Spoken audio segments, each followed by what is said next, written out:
thank you for hopping over to this little YouTube upload. If you're interested in ancient symbols and ancient cultures, then please continue, because I'm going to give you my very amateur understanding of what these beautiful symbols mean. This is called a magatama.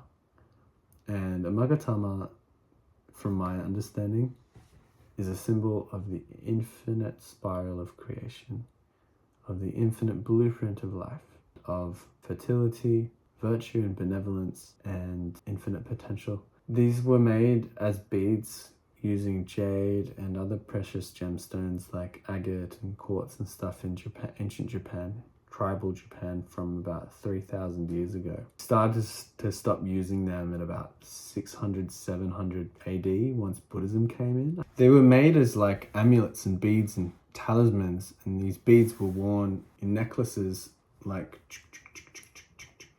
around with other beautiful beads surrounding them. And apparently a lot of these ancient gods in Japanese mythology used to all wear these magatama necklaces, and they are believed to offer protection and to have different spells imbued into them for the wearer to be worn as an amulet. There's also other theories, like some of them have been made into different animal forms, like four-legged animals like bears and fish and stuff. Other people believe that it's the shape of a fetus, which also pertains to the koru, the spiral, the infinite potential of life and creation. There's other mythologies and stuff around the magatama being given to Amaterasu no Omikami by Izanami and Izanaki, the Sky Father and the Earth Mother, and passed on to eventually the Emperor and his line, which has gone unbroken through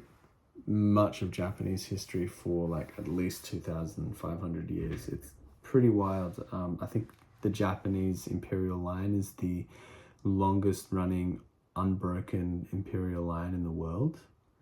Pretty wild. This little story about me and these things have been really interesting, because like I've always been curious about them, and I've always wanted to know more about what the magatama means and why they are such a sacred symbol in ancient Japanese lore. This time going to Japan, unfortunately, it was a trip to my grandfather's funeral, who passed away recently, so rest in peace.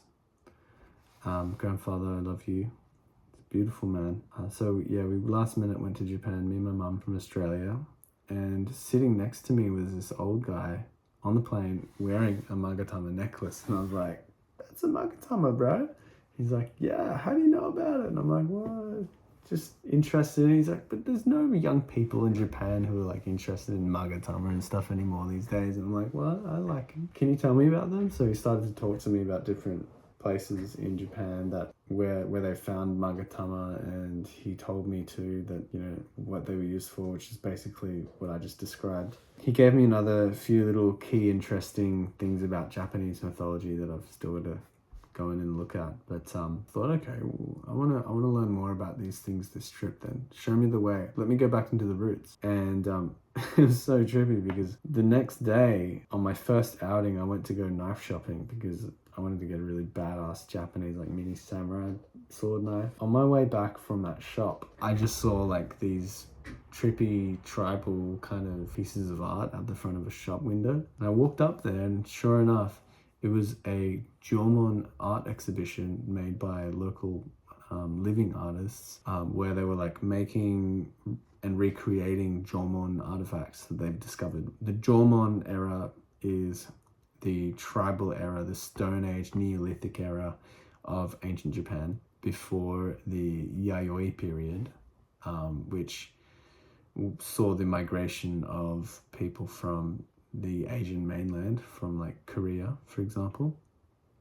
And with them, they brought Chinese civilization, essentially. They brought rice agriculture, writings, and around that time is when the first emperor Jimmu comes into play, and we start to see the beginning of written history in Japanese lore. So I go into this building, and there's these like beautiful recreations of these ancient artifacts that have been uncovered in Japan. This one is one of the most famous. This is a dogu, but this one is one of the most famous ones. The original's much bigger and more detailed, of course.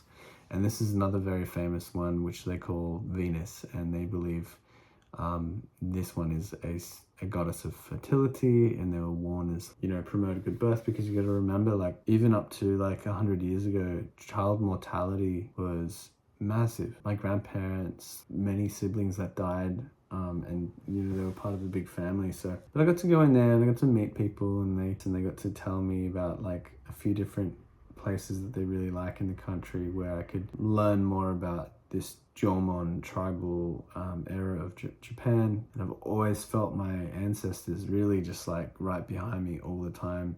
Of course, I'm half Japanese and half American. My American side is Celtic, German, Native American, apparently, and other different European lineages. But I've always felt really, really connected to Japanese culture. So, and then I went to Ise, which is the most significant, most sacred shrine in Japan, devoted to Amaterasu no Omikami-sama, who is the sun goddess. The sun is a goddess in Japan, which is quite interesting. And it's like this huge national park, and we went to the shrine where apparently there's a cave nearby, and Amaterasu hid in the cave, and the sun went out and there was complete darkness for a long time. And I know that there's many different mythologies around the world, such as the Hawaiians and the story of Maui, and how he got a hook and he managed to pull the sun out of Haleakala. But in Japanese mythology, Amaterasu no Omikami she was in this cave hiding, and they got someone to make these magatama for her. And then also this Tsukiyomi, I think it was, this one of the other gods who was, I believe, her sibling, played music out of a flute, and eventually she popped out, came outside, and they grabbed her and they pulled her out of the cave, and then sunlight returned back to the people, which is very interesting. But the magatama is also part of that story. Eventually, the magatama got into the hands of the emperors and has been passed down ever since, as I said. After my little trip to Ise, I went back to Osaka, and I went out one night because I wanted to go clubbing and get some dancing going on. It wasn't the most eventful night. I didn't really get the chance to really let loose, but I did walk home from the city. It took me 2 hours. It was like an 8K walk in the dawn. And on the way back, near Osaka Castle, I came across this little sign that was like these two magatamas. It was this symbol like this. And I was like, what the heck? That little flag's got magatamas on it. What does it mean? So I pulled out my phone and I translated the writing on it, and it said Tamatsukuri Festival, Summer Festival, da da da. And I'm like, Tamatsukuri? I'm like, Tama, magatama, tsukuri means to create. What does that mean? So I looked it up, and nearby, literally on the way home, there was a shrine called Tamatsukuri Jinja. So I went in there and I found out that shrine is 2,000 years old, and it's dedicated to the families that used to make magatama there in Osaka, and God knows how long they've been there for. It's just mind-boggling as an Aussie to go to places like Japan where your blood is and your ancestors are from, but there's like thousands of years of history there. It's wild. I won't lie, I had a little bit of acid that night, just a little bit. My hearing devices were a little bit more switched on, and I really wanted to I did ask them, what on earth do these magatama mean? So while I'm there praying and getting smoked by mosquitoes, it was just very, very clear. Look, man, you already know, but like, we'll say it again. These represent the infinite spiral of life, the infinite spiral of creation. They bring a lot of good energy to your life. They bring a lot of good karma. You know, even just holding it, I've never held this thing for so long, and this is just made of resin, but they do really feel really, really good. And that concludes my little journey with the magatama, little story, little ancestors kind of whispering around. There are other things that happened, but basically, like, that's the gist of the story. It's just like my solidification of my understanding of what these mean. A lot of us are very interested in ancient symbols like the triskelion and the Ankh. The Ankh, for example, actually has tremendous significance. You know, it's a symbol of the human auric field. Like the arms go out, down is the body, and then where the heart is, and the thing, it's like the crown and the auric. Anyways, it's the auric field. So there's a lot that we can uncover and learn if we study from the ancients.